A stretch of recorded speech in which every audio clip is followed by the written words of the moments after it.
मेरे प्यारे दोस्तों, आज मैं आपको एक कहानी सुनाने जा रही हूँ। उसमें कुछ गलतियाँ हों उसे क्षमा करना, आप कहानी में खो जाए इससे पहले चैनल को लाइक और सब्सक्राइब अवश्य कर ले, जिससे हमारे वीडियो आपको जल्दी से जल्दी मिल जाए। बेल आइकन का बटन दबाने से आपको तुरंत सूचना मिल जाती है, इसलिए घंटी का बटन भी दबा दे। चलिए कहानी पर चलती हूँ।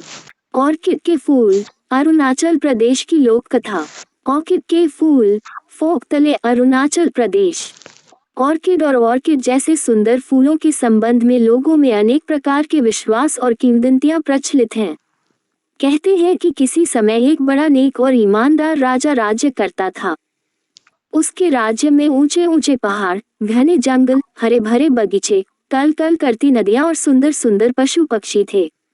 राजा अपनी प्रजा का बहुत ध्यान रखता था, अतः उसकी प्रजा बहुत सुखी थी।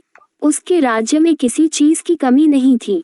राजा का परिवार बहुत छोटा था, एक रानी और एक राजकुमारी। राजा के कोई बेटा नहीं था, अतः रानी और राज्य के महामंत्री, सेनापति, राजगुरु आदि ने राजा को सुझाव दिया कि वह दूसरा विवाह कर ले, किंतु राजा ने उनकी बात नहीं मानी।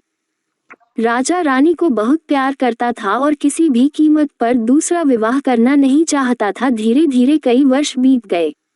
राजा का जीवन बहुत सुखी था। उसकी बेटी अब बड़ी हो गई थी।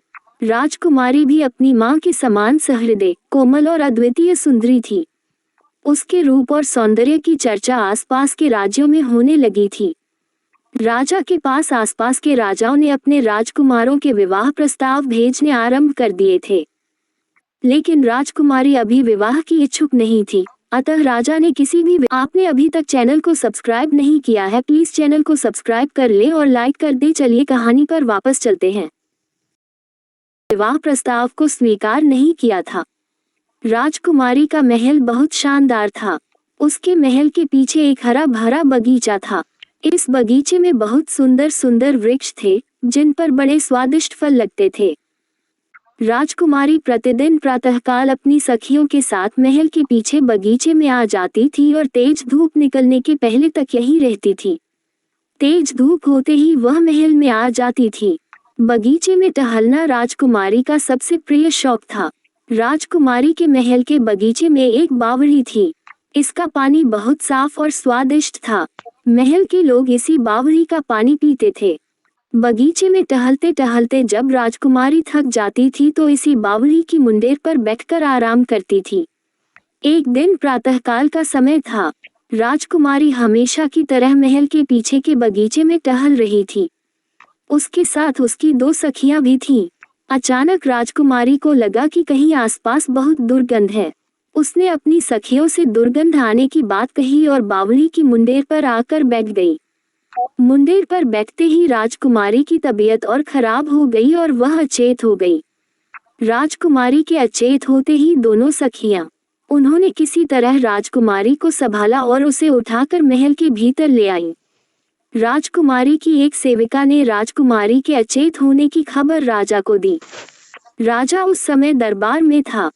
उसे जैसे ही राजकुमारी के अचेत होने का समाचार मिला तो वह राजवैद्य को लेकर राजकुमारी के महल में आ गया। राजवैद्य ने राजकुमारी का परीक्षण किया। उसकी समझ में बस इतना आया कि राजकुमारी की बेहोशी का कारण कोई दुर्गंध है। राजकुमारी की सखियों ने भी राजा के सामने राजवैद्य को बताया कि राजकुमारी ने अचेत होने से पहले दुर्गंध की शिकायत की थी। राजा ने यह बात मालूम होते ही अपने कई सैनिकों को बुलाया और उन्हें दुर्गंध का कारण मालूम करने के लिए राजकुमारी के बगीचे में भेजा। सैनिकों ने बगीचे का चप्पा चप्पा छान मारा, लेकिन उन्हें कुछ भी नहीं मिला। अचानक एक सैनिक की दृष्टि मरे हुए एक मोटे तगड़े अधखाए चूहे पर पड़ी। इस चूहे से हल्की हल्की दुर्गंध भी आ रही थी। संभवतः रात को बिल्ली अथवा कोई पक्षी चूहा ले आया होगा और आधा खाकर राजकुमारी के बगीचे में छोड़ गया होगा। सेवकों ने तुरंत जाकर राजा को खबर दी। राजा ने शहर के बाहर चूहे को जलाकर जमीन में गाड़ने का हुक्म दिया और राजकुमारी के सिर पर स्नेह से हाथ फेरने लगे। दोपहर हो चुकी थी और राजकुमारी अभी तक अचेत थी। धीरे धीरे एक सप्ताह हो गया। राजकुमारी को अभी तक होश नहीं आया था। राजवैद्य उसे तरह तरह की औषधियां दे रहे थे, लेकिन उस पर किसी भी औषधि का कोई प्रभाव नहीं पड़ा था। राजा रानी और राज्य के सभी लोग बहुत दुखी थे और राजकुमारी के शीघ्र होश में आने के लिए ईश्वर से प्रार्थना कर रहे थे। इसी तरह एक सप्ताह और बीत गया, लेकिन राजकुमारी को होश नहीं आया। इस मध्य राजवैद्य ने अपने राज्य के अन्य वैद्यों तथा पड़ोसी राज्यों के वैद्यों को भी बुलाकर उनसे परामर्श किया और राजकुमारी को अभी तक चैनल को सब्सक्राइब नहीं किया है, प्लीज चैनल को सब्सक्राइब कर ले और लाइक कर दे। चलिए कहानी पर वापस चलते हैं। प्रभावशाली औषधियां दी, लेकिन सभी औषधियां बेअसर रहीं। राजा और रानी 2 सप्ताह से राजकुमारी के पास ही बैठे हुए थे। उनसे राजकुमारी की हालत देखी नहीं जा रही थी। राजकुमारी बिना कुछ खाए पिए 2 सप्ताह से अचेत पड़ी थी। राजवैद्य और उसके साथी वैद्यों की औषधियों को बेअसर होता देखकर राजा रानी की चिंता बढ़ती जा रही थी। उनकी समझ में नहीं आ रहा था कि क्या करें और क्या न करें। इसी तरह 1 महीना बीत गया। राजकुमारी अभी भी अचेत थी। उसका सुंदर गुलाबी चेहरा पीला पड़ गया था एवं आंखों के चारों ओर कालिमा सी छा गई थी। राजा रानी, राजवैद्य और उसके साथी वैद्य सभी हिम्मत हार चुके थे। राजकुमारी से कुछ दूरी पर खड़े राजवैद्य, महामंत्री, सेनापति, राजपुरोहित आदि आपस में राजकुमारी की बीमारी के संबंध में विचार विमर्श कर रहे थे। अचानक महामंत्री के मस्तिष्क में एक विचार आया। महामंत्री तुरंत अपने स्थान से उठा और राजा के पास पहुंचकर हाथ बांधकर खड़ा हो गया। महामंत्री ने राजा को सुझाव दिया कि वह अपने राज्य में और आसपास के राज्यों में ये दुग्गी पिटवा दे कि जो व्यक्ति राजकुमारी को ठीक कर देगा उसे सोने की 1 लाख मोहरें पुरस्कार में दी जाएंगी। राजा को महामंत्री का ये सुझाव अच्छा लगा। उसने इस सुझाव को और भी आकर्षक बनाते हुए महामंत्री से कहा कि वह ये दुग्गी पिटवा दे कि जो व्यक्ति राजकुमारी को ठीक कर देगा उसे आधा राज्य पुरस्कार में दिया जाएगा। महामंत्री ने राजा की आज्ञा पाकर अपने राज्य में और आसपास के राज्यों में ये दुग्गी पिटवा दी और पुरस्कार में आधे राज्य की घोषणा कर दी। अगले दिन से ही एक से एक बढ़कर अनुभवी वैद्य आने लगे। वे आधे राज्य के लालच में अच्छी से अच्छी औषधि राजकुमारी को देते, किंतु कोई लाभ नहीं होता। अंत में वे वापस लौट जाते। ये क्रम 15 दिन तक चलता रहा। एक लंबा समय बीत चुका था। राजकुमारी अभी भी अचेत थी। उसकी स्थिति में अंशमात्र भी सुधार नहीं हुआ था। राजा रानी, महामंत्री, सेनापति, राजवैद्य, राजपुरोहित सभी निराश हो चुके थे।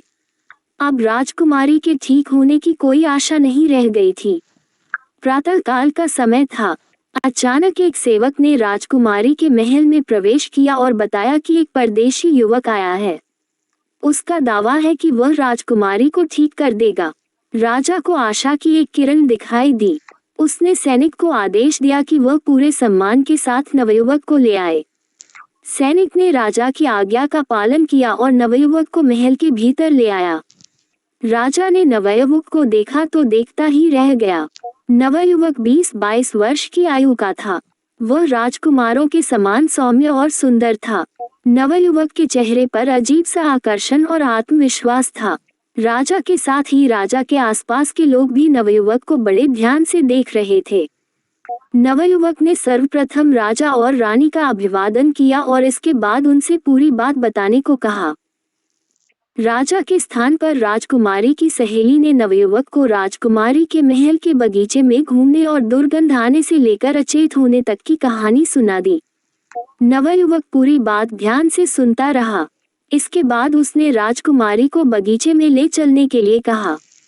राजा ने रुक जा बेटा, वीडियो को ओपन मत कर। मैं महागौरी माता तुझे वरदान देती हूँ कि जो भी भक्त मेरे से प्यार करता है तो मेरी कृपा माता पिता पर हमेशा बनी रहेगी, और जो भी भक्त मेरे वीडियो को देखकर अनदेखा करता है तो उसके घर जन धन की हानि होने लगता है, और जो भी भक्त मेरी वीडियो को लाइक करके चैनल को सब्सक्राइब करता है तो मेरी कृपा उसके मम्मी पापा पर हमेशा बनी रहेगी। तो जल्दी से वीडियो को लाइक करके चैनल को सब्सक्राइब करो। जय माता दी। नवयुवक से कुछ नहीं कहा। उसने राजकुमारी की सेविकाओं को आदेश दिया कि बगीचे में राजकुमारी के लिए आरामदायक बिस्तर लगाया जाए और फिर राजकुमारी को बगीचे में पहुंचाया जाए। राजा की आज्ञा का तुरंत पालन हुआ और बगीचे में शानदार बिस्तर लगा दिया गया। इसके बाद 4 सेविकाओं ने राजकुमारी को उठाकर बगीचे में पहुंचा दिया। नवयुवक ने राजकुमारी का बिस्तर एक वृक्ष के नीचे लगवाया था। बसंत के दिन थे। प्रातःकाल की हल्की हल्की धूप बहुत अच्छी लग रही थी। राजकुमारी एक वृक्ष के नीचे लगे बिस्तर पर अचेत पड़ी थी। उसके चारों ओर राजा रानी और राज्य के अन्य लोग खड़े थे। सभी की दृष्टि नवयुवक पर थी।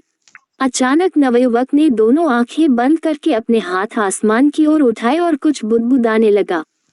संभवतः वह ईश्वर की प्रार्थना कर रहा था। इसके बाद उसने अपने कपड़ों के भीतर से एक बांसुरी निकाली और बजाने लगा।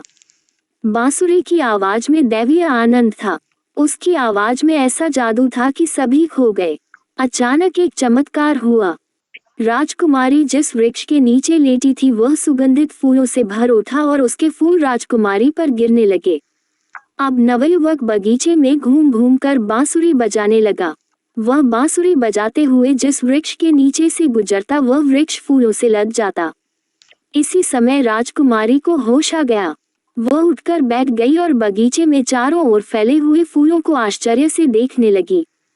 इसके पहले राजकुमारी अथवा किसी ने भी ऐसे फूल नहीं देखे थे। राजा रानी और राज्य के आपने अभी तक चैनल को सब्सक्राइब नहीं किया है, प्लीज चैनल को सब्सक्राइब कर ले और लाइक कर दे। चलिए कहानी पर वापस चलते हैं। सभी लोग खुश हो गए। वे राजकुमारी के हालचाल पूछने लगे और नवयुवक को कुछ देर के लिए भूल से गए। जब उन्हें नवयुवक की याद आई तो वह जा चुका था। राजा और उसके सेवकों ने नवयुवक को ढूंढने का बहुत प्रयास किया, किंतु वह नहीं मिला। अगले दिन सभी ने देखा, राज्य के सारे वृक्षों पर रंग बिरंगे फूल खिले थे और उनकी सुगंध से पूरा वातावरण महक रहा था। कहते हैं कि यह नवयुवक प्रतिवर्ष बसंत में बांसुरी बजाता हुआ निकलता है। उसकी बांसुरी की आवाज से सभी वृक्ष फूलों से लद जाते हैं और चारों ओर मोहक सुगंध फैल जाती है।